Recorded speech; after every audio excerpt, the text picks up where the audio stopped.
তো পাও দিয়া ডাকছেন। এখনো আরবদের মধ্যে একটা ট্র্যাডিশন আছে, দেখবেন পাও দিয়া ডাকা হয়। কেউ হারাম শরীফে যদি যেয়ে থাকেন মক্কা মদিনা, দেখবেন চিতয়ে শুইছেন মসজিদে, হয়তো আরো জন এসে আপনারা ডাকবে।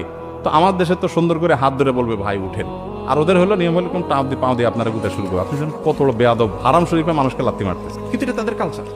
তো আমাদের সমাজে যেহেতু এটা দোষণীয় এবং অসম্মানের, সম্মান করতে হবে, সম্মান প্রকাশের ভাষা এক এক এলাকায় এক এক ভাবে হয়। সো পাও যদি লেগে, তাহলে পাও লাগার কারণে তিনি অসম্মানিত বোধ করতে পারেন।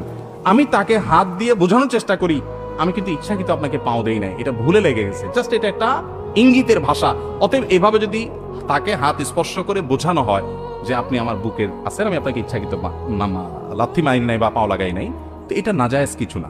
এটা নিয়ে অনেক অনেক বড় করে ফেলেন, আরে না এটা তো শরীয়তে নাই, এভাবে বুকে হাত দিবেন কেন, মাথায় হাত দিবেন কেন। এটা মূলত একটা আচরণগত ইঙ্গিতের ভাষা।